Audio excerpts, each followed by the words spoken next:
Welcome to the continued podcast adventures of Superhero Speak.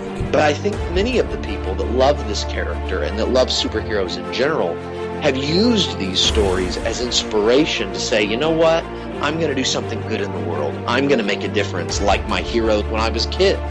That is my fondest memory of it, because when you're doing comic books, you want them to affect people, right? You want people to care. You want to strike emotions, and I knew that Clone Saga was striking a lot of emotions.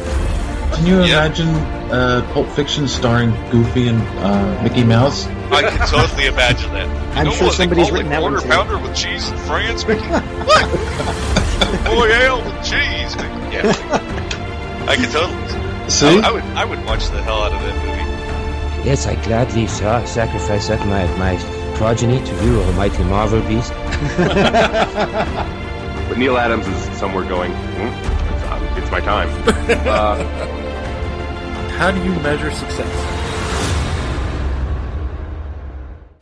Hey everyone, you're listening to Superhero Speak, and I'm your host Dave. I guess I'm John. Ugh. Last time I checked, I was Jay. You're back! I did not get sidetracked this. He's only gone one freaking episode, for crying out loud. Yes, but I'm happy he's back. I'm happy I'm back. You get too lonely. Yes, you were missed last week, but Steve from Dinner and a Podcast did an excellent job of filling in for you. I heard. I'm happy. Though, I have to say, I felt like a piece of meat this afternoon. Like I don't want to hear the end of this. Go on. I was listening. They just posted their latest episode, right? And I was listening to it. I didn't get all the way through. It was only about 20 minutes in, and they were talking about Steve half mentioned being on the show and how they do when they do their news, they call it "You Knows It," right? And I dropped that inside joke, I guess, while we were on the last week's episode. So he was like happy that I did it, but he didn't say Dave said "You Knows It." He went, the host on Superhero Speak. So I guess I have no name. Well, it could have been worse. He could have mispronounced your name. Well, yeah, it's true. Evad. So Steve, it's okay. It doesn't seem like you listen to the podcast. Ooh. Oh. You're trying to start a rival. I didn't know our numbers were down that low. No. I can't really start a rival with somebody who's the same group as us, the Podcast Mafia, but maybe. If it worked for the Nostalgia Critic and the Angry Video Game Nerd or whoever that was, well, it worked for the Nostalgia Critic anyway. That's how they started their careers. Well, if you want, hey, I can give you real drama. You want to hear some real drama? I look at too much politics as it is. Sorry. No, this is not. This is not government politics. Speaking of the Nerd Podcast Mafia, which if we are a member of, and you can find all the great podcasts at nerdpodcastmafia.com. There was a March Madness thing that Potter and Family was doing it, and some of the podcasts got picked. We got voted out the first round, but it was really close. We lost by like 2 votes. It sucked, but c'est la vie.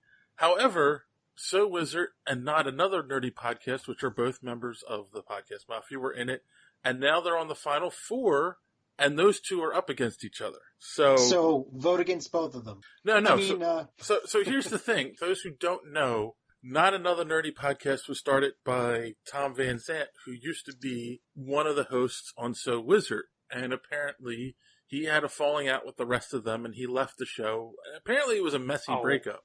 I didn't know that. So it's a grudge match. It is a grudge match. That's like personal. So yeah, it's kind of funny to watch out. Now they were kind of even. So Wizard was ahead by a little bit, and then last night all of a sudden, Not Another Nerdy Podcast got like 100 votes within 10 minutes. I'm not saying anything's going on. It was a little curious. And there was another podcast who used to be a member of the Mafia who did badmouth us and So Wizard, who seemed to be, shall we say, greasing the palms of some people. So I was going to make some pro wrestling jokes about this whole thing, but now it's just gotten really. We've dipped down into reality TV, is what you're saying? Yeah. Yes. This is actually like Wow. Are we talking Real Housewives stupid? Yes, or, yes. Or was it What's in Paradise? The Groom in Paradise or whatever that crap was. I think it's all equally stupid. But since Not Another Nerdy Podcast is still friends with the former podcast who's not in the Mafia anymore, who did badmouth us directly on their show, I'm asking everyone to go out and please vote for So Wizard. But anyway, moving on. Besides, Marcellus Reagans was on our show. Marcellus, good dude. Yes. We all really enjoyed talking to him. I know he listens to our show. He enjoys our interview episodes. So this one's for you. Until we have a fake grudge match so that we can drive up both our numbers. Yes. I'm sure Joey will be for that. If we have a grudge match, it's going to be real, brother. Yeah, that's right. We have a connoisseur of the grudge match on our podcast payroll here. Dig it. Are you going to snap into a Slim Jim? Oh God, no. Yeah. There's really no need. Oh my God. So anyway, this is a hostful, by the way, boys and girls. If you didn't realize, we haven't done one of those since the year started, when it's just us. It's been a while, and I've actually missed doing these where we can just sit and kind of nerd out and just talk about some BS and have fun. Yeah, I mean, and there's been a lot of things that have happened, especially recently, that we haven't really had a chance to talk about. We should get into that. We can start with the DC stuff, because some of this is really good and some of this is really bad. I was going to say, get rid of the bad stuff first. That's what you're doing. I get it. Thank you. All right, so let's start then with, did you guys see the leaked pictures of the Shazam? Yeah. From the Shazam set? Yeah. Okay, what did you think of John? I think it's great. It looks like Captain Marvel, Shazam, whatever you want to call them. Like, I think it works. Like, I don't think Shazam... Like, I think this is something that DC kind of screws up sometimes, is that Shazam's not supposed to be cool, right? Shazam's supposed to be what a little kid projects himself as a superhero to be. You know, it's supposed to be a little corny. And I think that... I don't know, man. I think the original interpretation of Captain Marvel is the best. And I think this kind of is going in that line, you know? Yeah. I just haven't, I don't know why. And I get what you're saying, and it's an argument for the padded suit. But it just looks really bad, in my opinion. Well, also there's set photos too. Like, stuff never looks good as it's not supposed to. Like, right. These things are supposed to look good in camera. And like, when you're dressing a set, anything that's not in camera looks like ass. So I mean, like, it's so hard to base any judgments when you look at these things, because superhero costumes in their own are ridiculous by nature. So I mean, I like that they're steering into ridiculousness, and I hope this is a fun Captain Marvel story, and not like this a brooding Captain Marvel that, you know, is grim for today's audience, because that's just not the character. Oh yeah. Please make it dark, because, you know, a young kid being a superhero, of course he'd be brooding and dark, you know. But I agree. But I mean, DC has set in a poor path for their films, where a lot of them have kind of veered dark. Like Justice League was a little bit lighter than the others, and still could have been more. Like, well, I don't know. Yeah. Well, basically, when you're talking about upbeat characters, Flash, Booster Gold, and Shazam are like, you know, Shazam is like, he's the Boy Scouts boy. Because he's 10. Yeah. Like, he's a kid. He's supposed to have an immature view of the world. Like, he's supposed to be what a 10-year-old thinks Superman is. Yeah. You know? Not 20 like he was in the 70s TV serial. The only thing I can say about the pictures is you should keep the earmuffs. It's kind of like a Leah Bunn thing going. I think it looks good. You should keep that. I am kind of wondering, with the fake muscle padding, was it done in the sense of, is there going to be a scene where he isn't as muscular when he transforms, and someone makes a comment about, like, no, superheroes are supposed to be big, and then, you know, they add the muscle? Could be. I mean, like, the thing is, we don't even, until I see a trailer, it's going to be hard for me to figure out what the tone is going to be. Like, I want him to be as kind of silly and corny as possible, because that's what makes Shazam awesome when you compare him to Black Adam. It's because Black Adam is that dark character with the dark background that has, like, the traumatic backstory, and, you know, it's that you need to, and those characters are so cool together, because Black Adam is the most interesting, in my opinion, the most interesting villain in comics. You know, like, and I think that it's going to work really well when you get the chance to juxtapose those two together. Right. And plus, The Rock's so it's going to be even awesomer. That's right. Making up words this week. Shakespeare got away with it. Why not? Because you are not Shakespeare, my friend. Yeah, it's a low bar, sure, but. Yeah. But I mean, with the Rock playing the bad guy, Zachary Levi is going to have his work cut out for him to be a presence anytime Black Adam's on screen. You are correct, and I think that's going to be part of the interesting challenge of it. But I mean, as a longtime fan of Mr. Johnson, the man can do bad guy. Yes. So I think that it can be, it's going to be really good casting. But again, the best villains are the ones that you can sympathize with and that have interesting characters. So I think that, again, the bright, squeaky clean Captain Marvel, or I keep calling him Captain Marvel, Shazam, is going to make that Black Adam character even more interesting. Like, the two just work together so well. I'm pumped up. I think it's going to be a great movie. It's okay to call him Captain Marvel. They only rebranded him, They only started officially calling him Shazam a couple of years back. No. See, you can't confuse people because they did just start production on Captain Marvel. Captain Marvel, right. So that's why you can't do that. Who cares? But sticking with DC, another interesting piece of movie news that came out is Ava DuVernay, is that how you say her name? Who is the director behind A Wrinkle in Time, which is currently in theaters, has been picked to direct the New Gods from Warner Brothers. That Oprah's going to be a new god, isn't she? So first of all, Oprah would be a badass granny goodness. Let's put that out there right now. My God, she would be awesome at that. You were right. Right? How awesome would that be? And I think, I have not seen A Wrinkle in Time yet. It seems like it's very ambitious, and I know it's gotten some mixed reviews, but it seems like it has the right look for it. The look seems cool. I was going to say, on Rotten Tomatoes, the review score is 41%, and the audience score is 33%. And after 3 weeks, it's only made worldwide $88 million, and it needed to make $250 to, make a profit. Wait, you're talking about Wrinkle in Time, right? Yes. Yeah, they changed some of the characters in that and moved some things around, and it wasn't. I don't know. It's kind of interesting that having read the book, that the way the movie was is just a little bit off. I was going to say, and the Sparkle Fairy thing, they were originally kind of angels. They weren't Sparkle Fairies. So this is kind of interesting to me because, Anna DuVernay doesn't really have the traditional background for these big budget pictures. I mean, but she is the type of person that Marvel have hired to make a movie like this. Someone who's, most of her background is in documentary filmmaking and television, and then Selma, which is a great movie, is her one big feature film. So I get, and I don't know. I don't know if the problem is the source material. I don't know if Wrinkle in Time is one of those movies one of those books, that should have been a movie.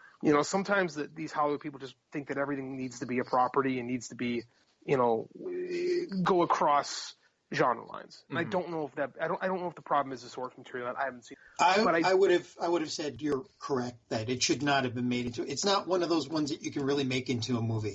Right. I mean, even Peter Jackson had to kind of take scissors to Lord of the Rings and make it work to have a movie out of it. So I don't know. I'm going to hold back on this one on judging it until I see something. But I think that she's an inspired choice for New Gods. Quite honestly, she could do good with it. Hopefully. Yeah, I think so.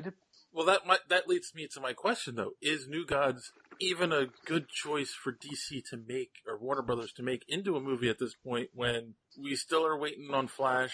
We're not sure about Aquaman. I think they should stop. Well, first of all, Flash should stop because they're doing Flashpoint, and there's no reason they need to make a Flashpoint movie. When you have if you don't have your series figured out, there's no reason to go. And from what I've read in the press release, they're not doing like series of movies anymore. They're just making standalone movies.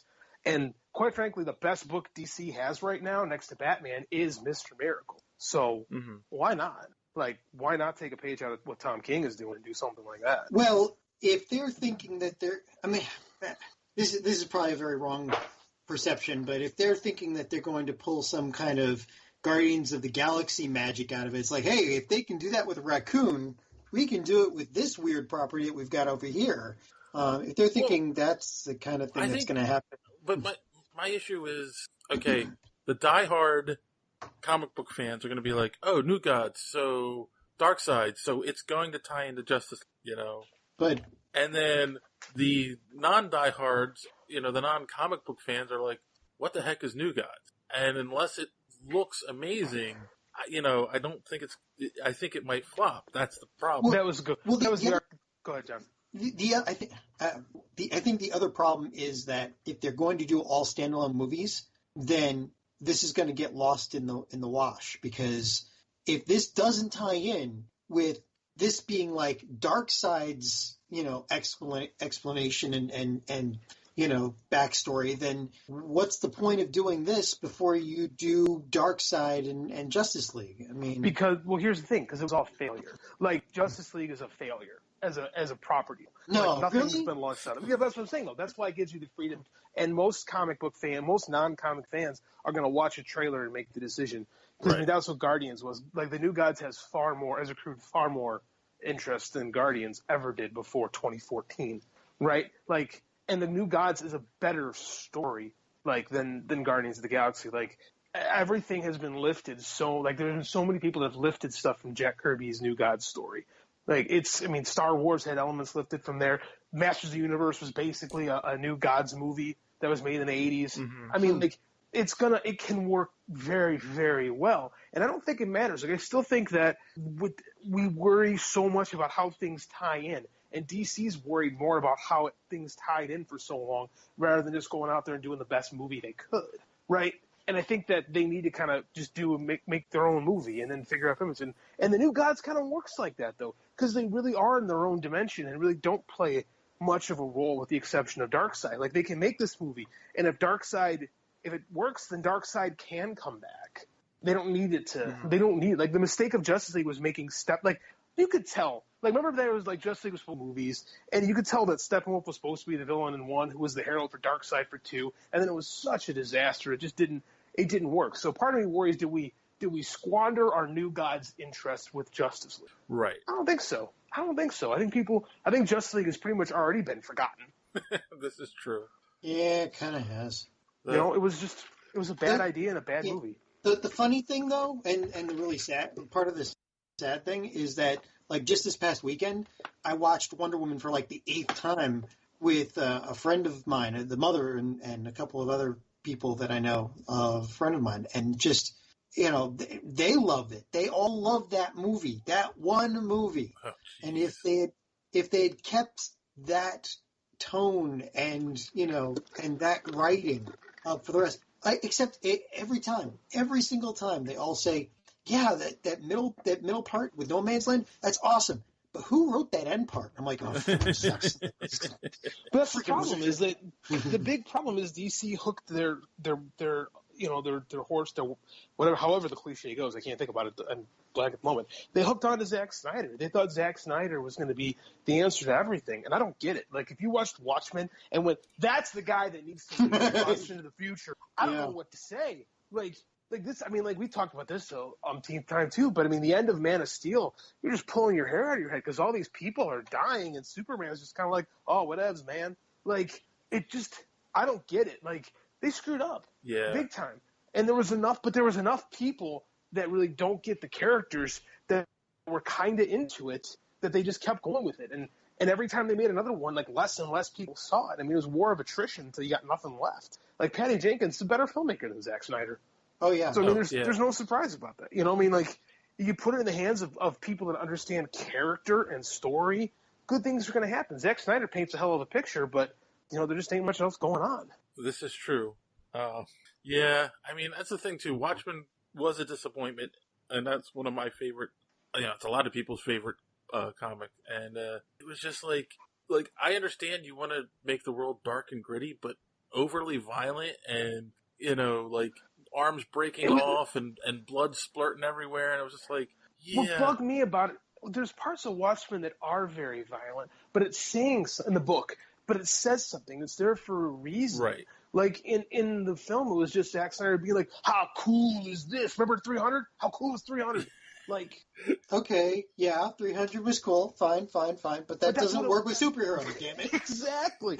And there's enough body of work now that we can point to it and say, yeah, this really doesn't work all that well. Yeah, and and there's things they have done right. Yeah, and another thing, we're over the slow mo. Stop with the slow mo. There's no more slow mo. Look, John Wick. Take a picture. Take a lesson from that. We want fast, cool action. We do not want 18 cuts in slow mo, just for one punch. Yeah, I get that though. That's Snyder's deal. Like, that's his trademark. It's like, if you're going to hire John Woo, some doves are going to be flying around. Exactly. I was going to say, on fire, doves on fire flying around. That's what you're going to get. So I get that, but I mean, it has been played out. I mean, there's some good things that came out of these movies. Like, Henry Cavill was a brilliant choice to play Superman. I think Jason Momoa as Aquaman is really good. Like, really potentially really good, I guess I should say. Like, I think some of the ideas are okay. Like, Wonder Woman, like, it can work. They just need the right people, and sometimes you don't know who the right people are until they come out and do it. Like, who thought the Russo brothers would be great guys around the Marvel Universe? The guys behind Community. I mean, and look what they've done. True. I mean, I'm okay with them taking a risk. Like, I'd much rather they take a risk on a filmmaker who maybe hasn't proven themselves than a guy who's done nothing but disappoint me since Dawn of the Dead. So, have we beat that horse yet to death? Yeah. Oh, he's screaming. He's screaming. Okay. Sorry, I actually, guys, I was looking something else up, and this headline just came across my computer. Are you saying we're in breaking news? This is as of breaking news on the Twitter. 12 hours ago. This is breaking news. Aquaman to undergo reshoots. Oh, I'm not going to poo-poo that because every movie has reshoots. Yeah. It's hard to say anything until you know what exactly they're reshooting. Right. Like, yeah. Rogue One had a ton of reshooting. They worked out. They saved a movie that could have been kind of boring if they hadn't been, to be quite honest with you. Now, if they're reshooting the end or there's an hour of reshoots, then they might be in trouble. They reshot the end of Rogue One, and that's where they wound up saving the movie, in my opinion. Yeah, I'll give you that. Having them die off is yeah.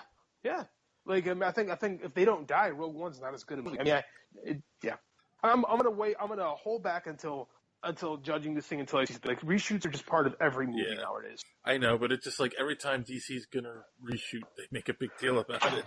Yeah, they gotta be cool. They gotta be a lot more incognito about their reshoots. Yeah.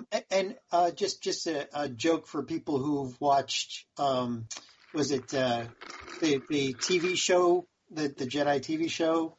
I forget what it's called. Damn it! Rebels. Yeah, Rebels. Yeah, Rebels. The people in Rogue One, they might not be dead. Ahsoka could have pulled them into the Jedi Time Temple.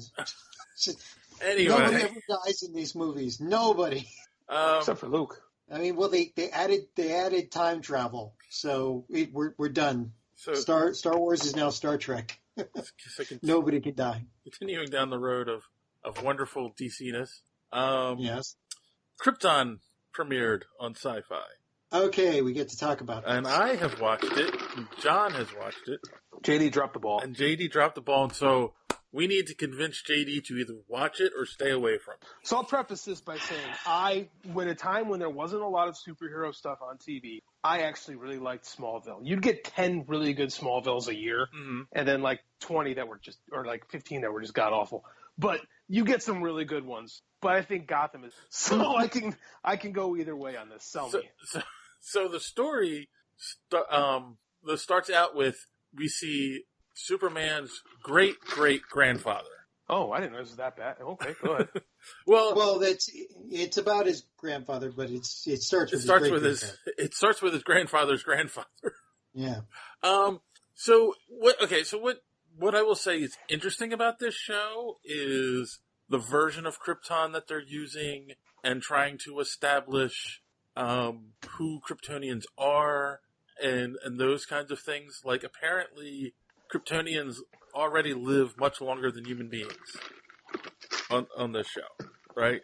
And of course, though, a lot of it is definitely taken from the Man of Steel mythos. There is the John Byrne Man of Steel mythos? Or are we talking? No. We're talking Man of Steel the movie mythos. Oh, so there's they've done this in the comics too, but there's a caste system on the planet. We've got the they don't give childbirth naturally anymore. Everyone's that's John Byrne stuff too. So, okay. Yeah. Yeah. Go ahead, John. Would you say something? Well, they made Krypton dark. Yes. Although they have also given a reason for why. Well, they've given a partial reason, which has always been like the Achilles heel of the story of Krypton, of why Krypton, even having interstellar travel capability, everybody was still on the planet when it blew. Right, which is this is the part where they contradict the Man of Steel movie, where in the Man of Steel movie they show you the Kryptonians as spreading across the universe and taking over all these different planets, and in the show they're establishing that they still think they're the only intelligent life in the universe and that they're the center of the universe kind of a mentality. Well, basically Superman's great-great-grandfather, there's another great in there I think, he told them that they weren't alone in the universe and they tried to build a wall. So he said there were aliens, and immediately they started to build a wall. We're gonna let that one go. There's a wall that they pushed him through. No, it was a force field surrounding the capital city. Yes. I want to say capital city Kandor, right? No. I don't remember what they called the capital city. Kandor. They mentioned Kandor, but that's not the city they're in. Argos? That might be it. No? Okay. I know that in one of the... God, it's so hard to keep track. There's so many retcons that have been done. I want to say one of the Superman retcons, like, they explain that away as, like, they stopped traveling through space because they were trying to be more enlightened and didn't want to be their ancestors, which kind of pirated the universe. So that was... God, I don't remember if that was John Byrne or if that's Jeff Loeb later on, but somebody... Or maybe it was even Mark Waid. I don't know. It's so hard to keep track of those origin stories. But I want to say they did. They did. There has been a weak attempt to address that. I don't know if maybe it's influencing what you guys are talking about or not. So basically, right? The grandfather is trying to say, no, there is life out there. The great-great-grandfather saying life out there. He gets exiled and killed for it, and so then the House of El becomes. I can't remember what the term is that they use, but basically they get shunned. Outlawed. They're outlawed. Their family symbol is outlawed, and they are cast out. They are uncast now. They have no caste. They have no symbol, no house. Does the symbol still mean hope in this? They never iteration? say, but it is the yes. I mean, Okay. And then we get. Go ahead. Yeah. Okay. Then we get a cameo from Adam Strange. Well, that's the thing. Then they jump ahead. I think 17 years or something. Go ahead. Seriously? Yeah. Sorry. Yeah. Oh. Yes, they jump ahead 17 years. Now, Superman's grandfather is like an early 20-something. Fighting in a bar. Blah blah. And then Adam Strange shows up. Really? The Adam Strange? Yeah. Okay. Sorry. Go ahead. Zeta Beam or whatever. Zeta Beam. Well, he was in the preview of the show. I thought. Yeah, but he doesn't look like Adam Strange in the preview. I mean, he's got a freaking baseball cap on. No, right. He just looks like a regular guy from Earth wearing a baseball cap. See, I thought it was going to be one of the Legion or somebody. So he hands him one of the the crystal things from Man of Steel that has the S on the top of it. And he's like, you have to find the fortress. You have to make sure your grandson, blah, blah. And then he goes, and fades away, disappears. That's because the Zeta Beam wore off. Zeta Beam? Is that what it's called? Zeta Beam, yeah. Yeah. So basically, with Adam Strange, it's he was traveling between Earth and another world through this beam. And as long as he knew where the beam was going to hit, he would get struck by it, sucked into the other world, and then he had a certain amount of time before the beam's effects wore off and he was thrown back to Earth. So I guess their explanation is going to be that he modified it so it would travel him through time too, and right. And that's how I got there. So basically, he comes from the future, says that tells him basically his grandson is going to be this great hero of the universe, the greatest hero of the universe, and thus then. What do they call the grandfather? Sag-El, though he's just Sag right now because the House of El has been demolished. You're right. He really is sad about that. Basically, now Adam Strange giving him this crystal has set things into motion, which, long story short, ends up making all these things happen. His Zag-El's parents end up getting killed, and then at the end of the episode, he's alone in the fortress that his grandfather had, where he was doing research about the universe, and Adam Strange shows up again and tells him that basically Brainiac is coming to destroy the world in the past to prevent Superman from ever being born. So he's Terminatoring. Yes. Yes, he's but somehow Brainiac figured out how to travel through time, and he's going after Krypton way before Superman existed, so he could get rid of Superman before he exists. So it becomes, right, exactly, and it also becomes this paradox because since Adam Strange goes back in time, he now kicks off all of these events that, like, may never have happened if Adam Strange didn't go back in time to prevent Superman from not being born. So it's like... So Adam Strange is Kyle Reese, and Brainiac is the T-800. Exactly. There you go. Yeah. He even looked like the T-800. They had a quick shot of him at the end. Oh, by the way, people, spoilers. Yeah. Oh, yeah, sorry. Spoilers. It's a wonderful show. Yeah. No. I don't know that we know that yet. Basically, with Gotham, you could tell almost right away it was going to be fun. Yeah. I mean, within 5 shows, I didn't really want to watch it anymore. I was already thinking I was going to get bored. But with this one, it could go either way. It depends on how they do it. Right, because, well, the thing is, like, he hands him Superman's cape, right? And yeah, which is starting to disappear at the end of it. And Adam Strange tells him that it's kind of a hourglass, and if the cape fully disappears, then Superman is no more, and the entire history changes.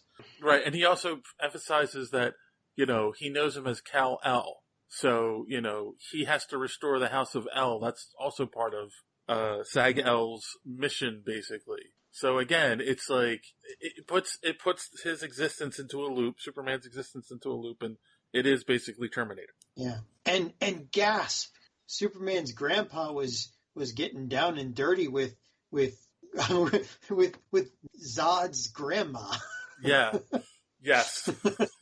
I mean, okay. So, I think one of the things that gives this show a chance is that unlike Gotham, where you knew what the end was and it was going to be very soon, and so they were going to have to dance really hard to make the premise work. This, you've got 2 generations to work with. So it's set far enough back in time that, they have a lot of leeway. Right. Yeah. So, I mean, they don't have to rush things. It's also a premise where I don't know how many seasons you get out of it. Like, at the end of the first season, does he defeat Brainiac? The cape gets restored, and he's also, you restore the House of El, then do you keep going? But then do you have other Superman villains show up on Krypton? Oh God, no! Let's not do that. Yeah. Well, there is lots of kryptonite around, technically. So, so yeah. But no, I mean, you could have Green Lanterns show up, but if they start having other people come back and forth in time, then it's going to turn into an Enterprise problem, and nobody wants to see that anymore. So, but I'd say it goes like 2 seasons. Interest drops rapidly off halfway through the 2nd season, and then they Firefly it. Well, Firefly didn't even get that far, so yeah. So that's our take on it. What do you think? Are you going to give it a chance, JD? You guys haven't sold me too well on it. Well, like I said, I'd give it a chance because at this point it could go either way. The actor was good. Yeah, I'm going to say they're going to get at least 2 more episodes out of me, and then I'll see where I'm at, after 3 episodes. Here's my conundrum with prequels in general: is that everything this guy can't have his own hero. The Superman's grandpa, whose name I don't know, can't have his own hero's journey without having it to be based on Superman. I guess this is an issue with anything in DC. Like Superman always has to be the launching point. I get it; he was the first superhero, but I don't know. I hate stuff with destiny. It's a destiny to this, and I don't know. Like the Terminator thing's really not selling me on it, and the idea that one of the worst parts about Gotham is the fact that all his villains already exist, and by the time he actually becomes Batman, they're going to need AARP. You know, this is true. Yeah, like it's like just make a damn Batman show if that's what you want. Like it's just so frustrating. Like Smallville for a long time did its own thing. It would only hint a little bit at what the Superman future was, and when it did, it got good. But they at least waited until Clark Kent got older, and granted, they waited way too long to turn him into Superman. Another argument for another day. But like, I don't know. I'll give it a shot, but I'm not feeling, just based on what you guys are saying, like, the idea of Adam Strange really had me intrigued, but it's like, then he's time traveling on top of the Zeta beaming. Well, I mean, they needed something to kick it off. No, I get it. I get it. As long as they don't. I guess my big problem is, like, the planet's not going to blow up ever. Not this show, no. Yeah, right. This is. The show's not going to last 50 years. Actually, you know, no, that's the thing, too. We sit here and say 50 years because they established Kryptonians live much longer. So it could be 150 years. No, right. They tell you you're starting out 200 years before Superman. Why do I care? That's my first thought is, why do I care about Krypton 200 years before then? Like, Brainiac's coming back in time. Like, how long till the Parasite is coming back to stop? Well, that's a problem with a lot of this. Like, I mean, okay, so DC, while the movies have been wallowing through a, hip deep in suckage, the TV shows have been doing fairly well. And with the crossovers and everything, it's actually been pretty good. The last crossover they had was actually awesome. But they're reaching, they're like, well, this all worked. Let's do another one. They're trying to do quantity over quality now. Right. And they're going to poison the well. So is this the Man of Steel Superman Krypton, or is this the Supergirl Krypton? Well, or does it matter?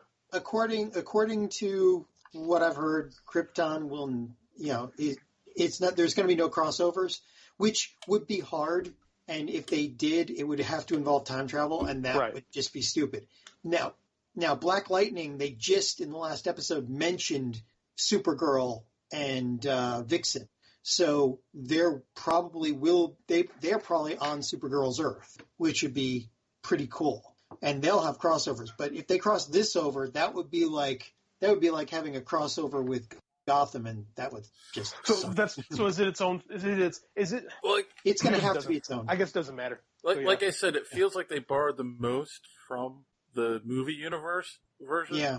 Because it's even the same S symbol on the fortress and everything. Oh, the Henry Cavill S. Okay. Yeah. Yes, yeah. All the striations and all that. Yeah. So that's another strike against it, in my opinion. But there is one major. I didn't hear any Zimmer music, so there is one major little flaw. Oh, they did play the Williams theme. Yes, they did. Okay. Damn it! That's a notch in its favor. Yes. But the one thing against it being the movie universe, or even, because I don't think they did this in the TV version, maybe they do, the cape that he has the yellow S on it. Oh. Right. So it's like, well, wait, then that's where it's so we have a third. Exactly, it's a third Superman universe. Or fourth or fifth. So, okay, let's move on to a little bit more promising DC news, and this has to do with their comic book. Frank Miller is making a return to DC. He signs a 5-project deal with DC Comics. So, forgetting The Dark Knight Returns 2, how do you guys feel about Frank Miller returning to DC? I don't like Frank Miller's Batman. Wait, I'm young. I'm younger than you guys. So, I did not grow up when I grew up, The Dark Knight Returns was always a thing, right? And I read it, and it's fine. But when I think of Frank Miller's Batman, I think of Batman and Robin the Boy Wonder, which was just terrible. The one with him and Jim Lee. I mean, like where Batman's telling Robin to eat rats and stuff like that. Oh, yeah. And he's humping Black Canary. And he did paint a room yellow to fight Green Lantern, which was a pretty cool thing. But that's like the highlight of the series. I don't like that guy. Like Frank Miller's Batman, who he said his Batman is always the same Batman, is the one that, cut Robin's head off in The Dark Knight Strikes Again. It's just, I don't know, man. Like, I don't know. I just don't like Frank Miller's Batman. It's better than his Superman, but I think I just didn't grow up in the right time to really be a big Frank Miller fan. All right. That's fair enough. I think we have to kick JD off the podcast. No, Sorry. No, I will say this, especially more recently and in his later writings, because he starts, like, The Dark Knight Returns is, like, that, and of course, The Killing Joke were the quintessential Batman Killing story. Joke's Alan Moore. Right, exactly. But I'm saying, in the 80s, they were the two cornerstone Batman stories. Like, everything that people think of Batman today really came from those two books. Right, because before that, there was only Adam West and Sid Caesar, and let me tell you, it wasn't pretty. See, people say that, but that's not real. Like the Batman stories that Denny O'Neil wrote, if you go back and read those things from the late 60s or early 70s, that's not bang, zoom, bop Batman. Like, that's a detective Batman. Like, that's a Batman more akin to the original. Like, that's the myth that Frank Miller likes to propagate. He brought the edge back to Batman, and it's not real. But you're talking to two guys who were alive in the 80s collecting the books at the time, and their perception of Batman wasn't based on the Denny O'Neil detective books. It was based on Super Friends. Fair enough. And the 60s Batman TV show. It was like the ideas in The Killing Joke and The Dark Knight Returns are what was incorporated into the 89 Batman. And that's when the perception of Batman became, oh no, he's a no-nonsense crime fighter, And that's really what I'm getting at. Like, yes, there's great stories in the 70s, really good ones, but, still a little hokey. One of the runs I have from the 70s where Batman becomes a vampire, it's just really weird. And of course, he also did Superman Year One, I think was a great book. But his Daredevil stuff Daredevil's awesome. is amazing. Like, so, of course, like, I don't know, like, they're not really saying exactly the projects he's going to do. He's going to do a Batman book, but he's going to be in his own little world doing his own thing. Right, exactly. It's not like he's going to. And these stories will probably be outside of continuity as well, for sure. And if they're really popular, then they'll get weaved into the continuity. So I don't know. I want to see what he can do. Like, he hasn't really been in the spotlight for a while. He came out with The Dark Knight Strikes Again, and it didn't do well. And did he lose his edge, or has he gone off the deep end? Is what a lot of people were saying. So we'll see. He hasn't pulled an Alan Moore yet. So. Yeah, but Alan Moore is the deep end. Like, Alan Moore's always been Alan Moore. That's what I'm saying. He hasn't done that. He hasn't gone that far. So I for one am excited. I want to see what he does. I would love to see him get back to Daredevil at some point, but I don't know if that will ever happen.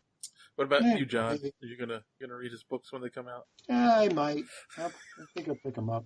I mean, I get so much online now. I mean, I'll probably just pick it up. All right. Just to see how it goes.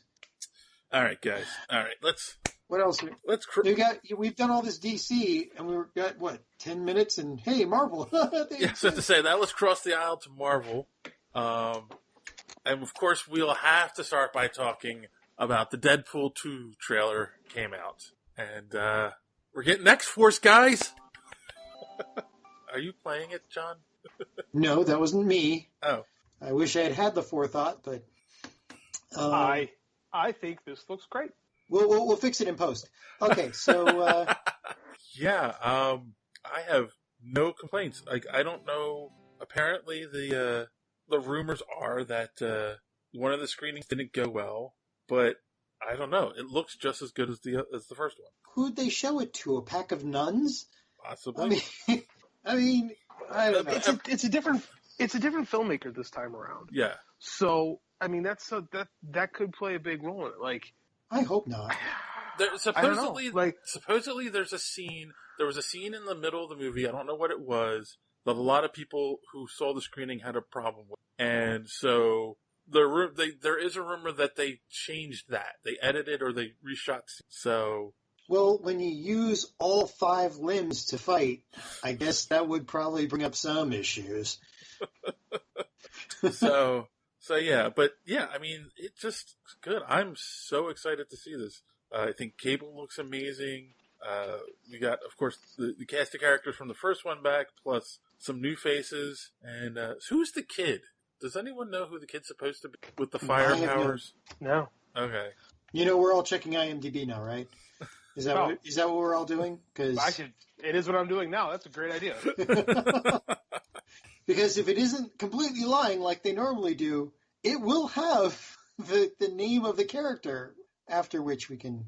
Anyway, again, I have no complaints either. He's got to do a Bob Villa skit at least once in the movie, though. You can't pull that out in a trailer and not use it. No, but that's the beauty of Deadpool. He doesn't ever have to mention it again. True. And I love the end of the trailer. I don't remember exactly what he's saying to Dupender, and then you have what's her name? The Domino in the back seat going, I should have finished college. It's going to be fun. I'm looking forward to it. Yeah. Me too. And I think, you can't go into a movie like this with super high expectations. Like, you expect the same level of entertainment as the last one. I think just go prepared to laugh. And yeah. I think you'll be okay. And don't expect any more. Yeah, well, at this point, I think we're, obligated to, anytime Ryan Reynolds comes out with a movie, we're obligated to give him our money. Just throw it at him. Yes. All right. The other really fun news, we had mentioned earlier that Captain Marvel has started shooting, and it has been confirmed that a certain character will make his return to the big screen. About freaking time. Captain Marvel, and that, of course, is Agent Coulson, played by Clark Gregg. It's about time. Are they gonna let the Avengers know that, hey, still kicking? Well, at least for a little bit, because in the series he's having a bit of an issue right now. But the thing you have to remember is the Captain Marvel movie is set in the 90s. Are they gonna Princess Leia him? No, I think Clark Gregg is actually in the movie. They probably will make him look a little younger. They're magical techniques. They'll Kurt Russell. They're Kurt Russell him, right? Okay. But yeah. Sorry, I just want to see the big hair buns on everybody. I don't know what I was thinking. Sure. Yeah. Okay. Okay then. So yeah. It's just me, right? I guess it's just me. But it does beggar the question. Will they allow him to come back maybe in Avengers 4 and have a presence? Feige Island. I don't think so. No. Yeah, but he's in Captain Marvel, so, I mean, come on now. And once they kill off all the heroes, there's no worry about them finding out he's still alive. See, I think that the whole bringing back, Joss Whedon's right. Bringing Phil Coulson back to life did nothing for me. I think it takes away the pivotal moment of Avengers. And I like the fact that Marvel Films ignores that Agents of S.H.I.E.L.D. is a thing. I too choose to ignore the fact that Agents of S.H.I.E.L.D. is a thing. So, I mean, he serves a far better role dead, to be quite honest with you. He was the catalyst for the Avengers coming together. But the show is doing well.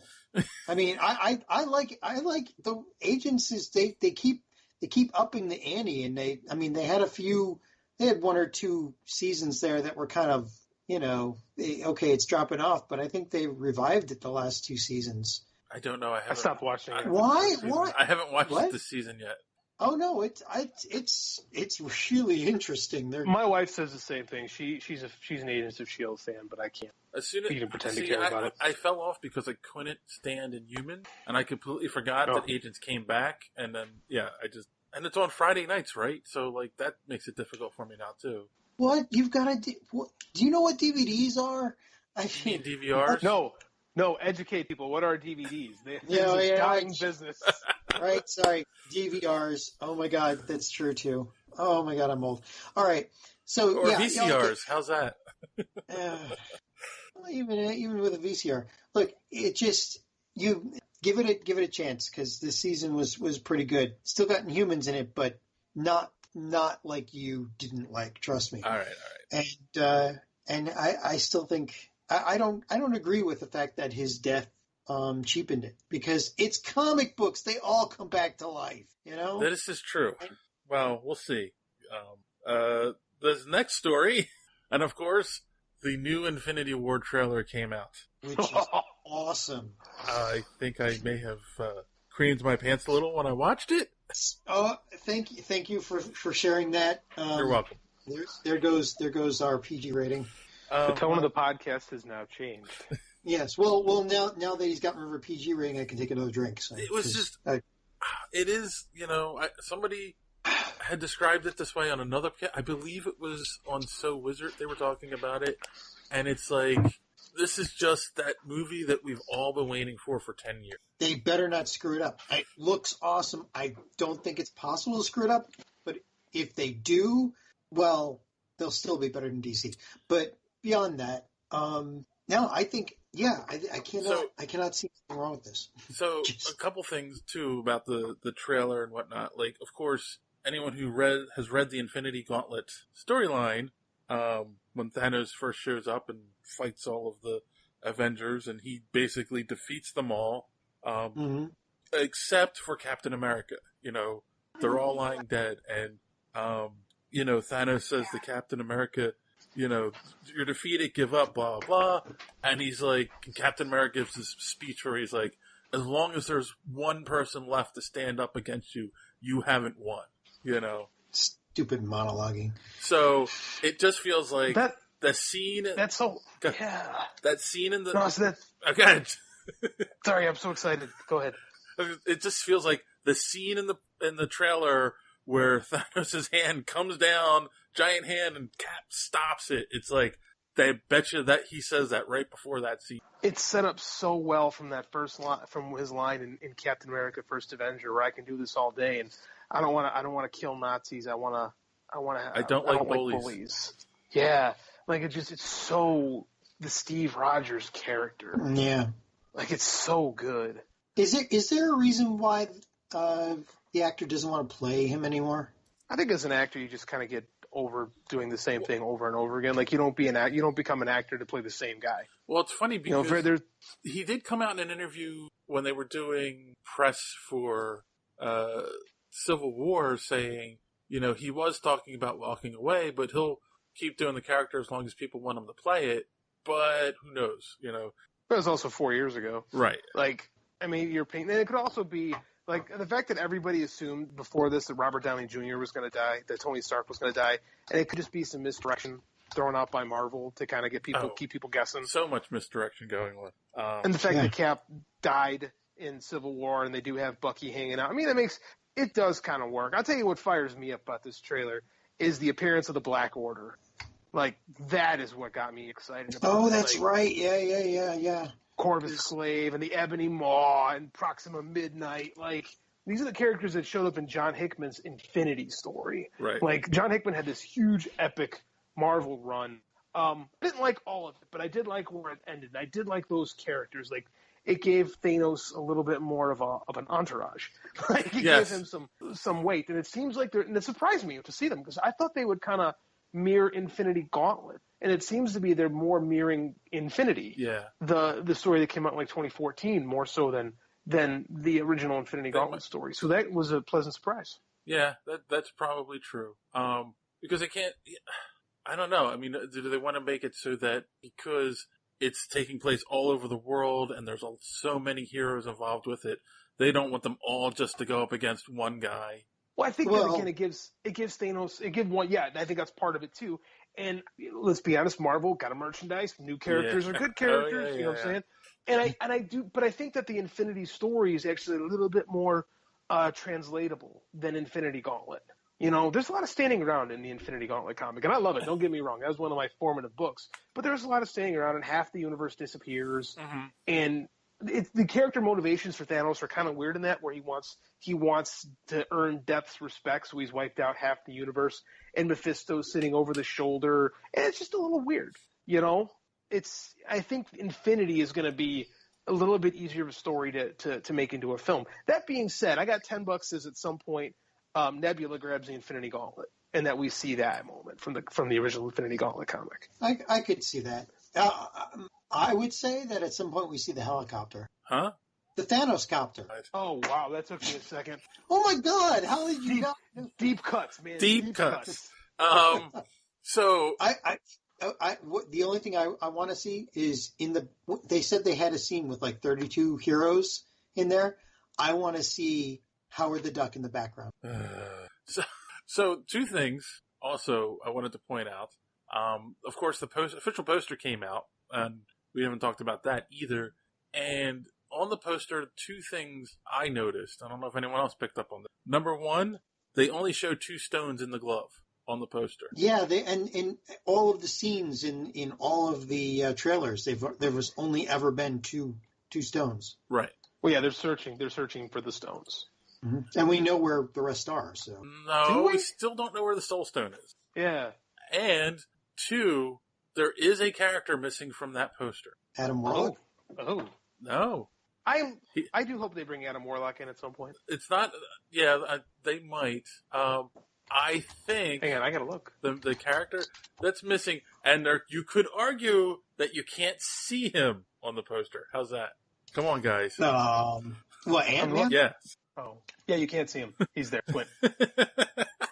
If you look really closely at the A on the Avengers wording, you'll see him there. Yeah, no, guys. And I checked a couple times, and of course, look for high-res versions of the poster. So, and I understand that his movie comes out. It might be a marketing choice because his movie comes out. What is it? 2 months afterwards? 3 months afterwards? Okay. So I'm just saying it was interesting that he's like they have all the characters on there except for him. Are we sure he's not sitting on someone's shoulder or something like that? And we're just missing it. I'll look again, but I see him. I'm looking right now and I don't see nothing. I think you got a point, but it does seem weird that they'd forget. And he is in the movie. Have you seen him in any of the previews? I saw him in the. He did a photo shoot with. Was it Vanity Fair? Someone did a bunch of collages. Oh, Empire, maybe. I think it was Empire. Maybe it was Empire, yeah. Someone, he's in, they like these sets of 4. He is in one of them. Okay. All right. But yeah, so, I mean, and the thing is, we don't know exactly what's going on with his character. Apparently, Ant-Man and the Wasp takes place directly after Civil War and before Infinity. So, but it's being released afterwards. So, not really sure how that works. So yeah, it's nice. They have Spider-Man front and center because of Spider-Man, of course. Yeah, I know. It's like they're really playing it up now that they've got the Spider-Man franchise back for a little bit. I will tell you what, man. Well, Iron Spider, excuse me, not Spider-Man. Oh, it's Spider-Man. I'll tell you what. In the last 3 weeks, my 2-year-old has followed down the path, and all of a sudden, everything is Spider-Man, Spider-Man, Spider-Man. Like. That is where the bread gets buttered at Marvel Comics. We have been reliving my childhood via YouTube, watching old Spider-Man cartoons with him, and he just thinks it's the best thing in the world. So Marvel is definitely embracing having him back in the I didn't realize how powerful that character was until I saw it through the eyes of a 2-year-old who just thinks Spider-Man is the coolest thing in the world. Well, you know who else is thanking their stars that they made the right decision? Sony. Oh yeah, Sony getting some of that sweet dollars. Yeah. Oh, of course. I'm sure there's somebody at Sony going, we could have done that. And what was the other thing I was saying? Oh, so yeah, that we can gush over the review all we want. I will say I love the scene at the end. Again, they're really good at adding those. Any Marvel trailer, they're really good at adding those buttons at the end of the trailer. And we have a good interaction between Spider-Man and Doctor Strange. That was good. Yes. So, hi, I'm Peter, by the way. I'm Doctor Strange. Oh, we're using our made-up names. Well, then I'm Spider-Man. Brilliant. That was just brilliant. It was great. And it's something that Peter Parker would say, and that just brings you right back to the actor they got for Peter Parker was perfect. Yeah. He really was, man. He delivers that so perfect. All right. Now onto the sad side of the story. Real quick, we're all going to take a pick on who we think is going to die in Infinity War and give a good explanation on why you think the character's going to die. And I'll go first. Yes. I'm going to take the easy way out. And I'm going to say Vision. I don't know. And the reason Vision's going to die is 2 reasons. Number 1, in the first trailer, we see the mind gem being ripped out of his head. And number 2, Vision is the go-to character in the comics, especially since 2000, to kill off when they need to kill a character off no one cares about. Also known as pulling a Vibe. Yes. He's Marvel's answer to Vibe. So Whoa. Vibe was a pointless character until the Flash TV show. Nobody ever liked Vibe. If you say you like Vibe, you're lying. Before Flash TV show, I never said I liked him. That's what I'm saying. But Vision is a cool, a long storied character in the Marvel comic universe. But you're right, they do kill him every time. Yes. He's died. That is a go-to. He's died at least in 3 big storylines. So yeah, that's my pick. But here's the caveat: Vision is an artificial life form. His thoughts and patterns and AI can be uploaded on a computer. He can get a new body and be downloaded, and boom, you've got Vision again. Yes. Unlike Ultron, who obviously didn't pay for his Wi-Fi before he got killed. Maybe. Still not 100% sure Ultron's dead either. But it is the MCU, so they probably won't use it. Okay. All right, so who's your pick, John? Let's see. I could go Laura Barton, but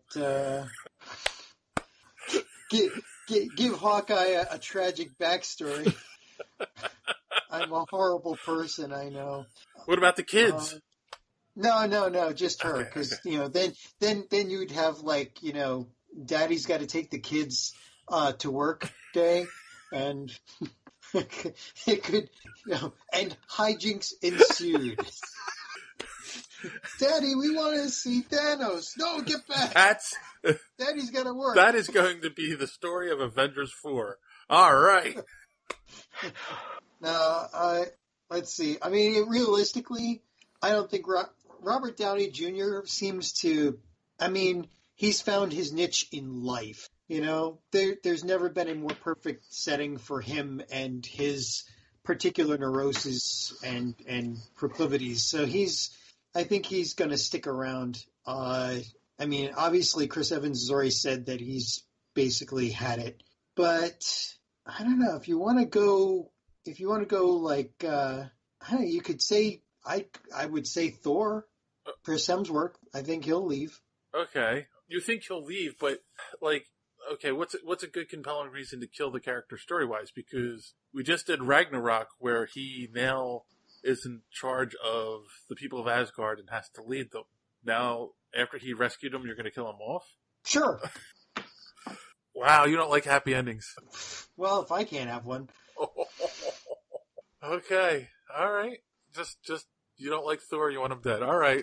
Well, okay. Well, it's either that or it's Mantis, because she seems to like Drax, and Drax wants to throw up every time he looks at her. So one of those. Such insight. Okay, JD. I don't know why we think one person is going to die. Oh, I didn't say one. No, I think it's going to be multiple. Okay. They're going to clean house, huh? No, I don't think they're going to clean house. I think you're going to lose a couple. I think Iron Man is a safe bet right now. I agree with you. I think Robert Downey Jr.'s got it great, and all he really has to do is show up for a couple days, and most of his work is done, with in the suit. Mm-hmm. That being said, all actors tire of roles. I do think Dave is right. I think they're going to destroy the Vision, but re-put him back together. Well, isn't there a scene in one of the trailers where T'Challa's sister was looking at a hologram of his head? Quite possibly. I mean, that makes sense. There's a shot of Thanos ripping the gem out of him. So yeah. I think that at some point, I think that might be how it starts out. Vision going to die, but they'll probably bring. I think that they're probably going to kill Captain America. And I think that they're probably going to do a movie or two with him and then do the Captain America comeback story at some point. Also known as pulling a Coulson. No, possibly. I mean, I actually have been thinking this for a while, and I totally agree with what you're saying, JD. I think you're going to kill Cap off, and then it's a compelling reason for Tony not necessarily not Robert Downey Jr. leaving, but him definitely now stepping back because of all the guilt he feels over it, and everything that happened, and thus you're either going to get probably Bucky at first for a film or two, and Tony resenting Bucky trying to take Cap's place. It's quite possible. And that being said, that doesn't necessarily mean Chris Evans has to play. I mean, I love him in the role, but I do think that these roles are meant to be passed on because I don't want to see these characters die and go away. I mean, I would like to see these superhero roles treated like James Bond, where another guy can step in and play the character. They've already, War Machine's been two different dudes already. There's there's nothing saying someone else can't come along and play. Well, that was the actor changing, not the. No, that's what I'm saying. That's what I'm saying, though. I think that Steve Rogers can come back, just not necessarily played by Chris Evans. Well, yeah, but you can't pull a Doctor Who on these guys. It doesn't quite work. Sure you can. You absolutely can. It's fiction. You can do whatever you want. I also think whether or not people accept it's a different story. But I think that I absolutely think that they can bring someone else they could recast a role. How else do you keep these things going? Well, that's just it. You don't in this series. That's the thing. And that goes back to, you guys are arguing about, well, it's got to be a noble and meaningful sacrifice if it has to stick. You can't just, there's only so much suspension of disbelief, or suspension of belief, whatever. There's as much suspension of disbelief as you are willing to accept. Like, we're about to watch a giant raccoon and tree fight a giant god. Like, yeah, but that's but that's it. In that scenario, you can suspend your belief because that is awesome. You're not going to suspend your belief or your disbelief when you're seeing one actor being switched out for another with no explanation and they're completely different. I mean, it was hard enough for Dumbledore in Harry Potter. No, but you're willing to do that because the actor died. To tell you completely honestly, I didn't notice. Like, it was just a different actor, a different old guy with a long white beard. Like, right. It wasn't. There was no impact. Well, you're just beardist, okay? No, but I do. I think that these roles, it's like when a new artist comes up, right, or a new writer comes out with a different interpretation. Like, I do not want to sit and watch the origin stories of all these characters again so soon. Like, they stop making these years, well, then I'm okay. Like, yeah, then restart the whole thing again. But that's not how these businesses are going to work. Like, this is a cash cow. Like, they're not going to stop making the movies until people stop going to them. And Black Panther is going to become is knocking on the door of becoming one of the highest money-making movies of all time. Like, they're not going to stop making. That being said, they might phase a character out here and there and then bring someone back because that's what they do in the comics. And if they do recast it, there will be discussion. People will be like, oh, you can't do that. But then they're going to do it anyway. They're going to move along and they'll be just fine because it'll be somebody else's. Mm-hmm. And you'll be like, oh, which Cap did you prefer, Chris Evans or, Joe Schmo? And, then you have your online debates. I mean, it has to happen.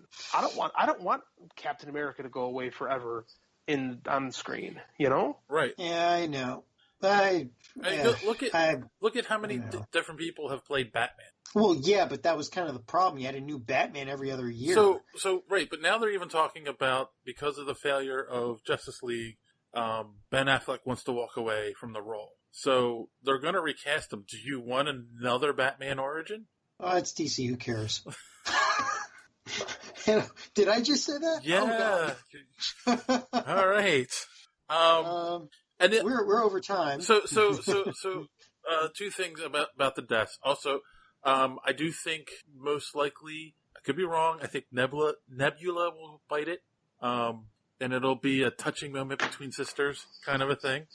And, but I don't think, yes, like you said, JD, it isn't going to be one death, it'll be multiple deaths. But I don't think, there are people I've seen online all of the original Avengers are going to die. And it's I don't think so, And the reason is I always go back to the 1980s and Transformers the movie. And John, do you remember when Transformers the movie came out? The original animated one? Yes. Oh yeah, of course. And Omicron and all that. And parents took their kids to see it. And what happened? Well, they killed off just about everybody in order to replace them with all new toys. Exactly, and all the kids came out crying. So it was you are speaking to someone who learned to deal with death by watching Optimus Prime die before his eyes. I was 7 when that movie came out. Okay. And my mother was furious when we left the theater because her 2 boys, who just thought Optimus Prime was the coolest thing in the world, and they, massacred all these Transformers before us, thinking kids didn't care and just wanted toys. Let us introduce you to the power of marketing. Yes. So now we're all adults. And we're going to have the same reaction if they kill off all of our favorite characters in one movie. No, but it also became part of the lexicon of Optimus Prime and part of his story. Mm-hmm. And almost it helps him achieve almost that Christ-like mythos, where he does come back. Yeah. Optimus Prime does rise from the grave to their darkest hour. Great 2-episode miniseries in Transformers. I think that these characters, I think these some will die and some will come back. Like you said, it's comics, man. Yeah. All right. So moving on, we're We're way over. We're not way over. We're a little long this week. We'll just end with got two last little articles here, I guess. This one's real quick. This is just a rumor. I saw this today. There is no actual strong source behind it, but it's been floated out there, and I just figured we would mention it real quick. Star Wars 9, there is rumors they're going to recast Princess Leia, and Meryl Streep is the front runner. That is rumor and innuendo, and I don't buy it. Like that stuff I just said about the Captain America and all that. That does not hold true for Star Wars.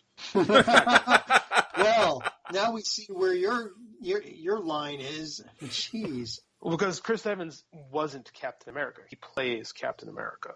Mark Hamill is Luke Skywalker, right? And Harrison Ford is Han Solo, despite what Ron Howard will try to tell me this summer. Fine. You know. All right. I don't buy it. I think that's just a rumor. Yeah. So you heard it here first, folks. It's just a rumor. It's not true. And don't lose any sleep over it. Good. All right. So do we want to end on the other trailer that came out, or on a possible article we talked about before? Did we talk about this article before? The Comicsgate article? No, we haven't talked about it really.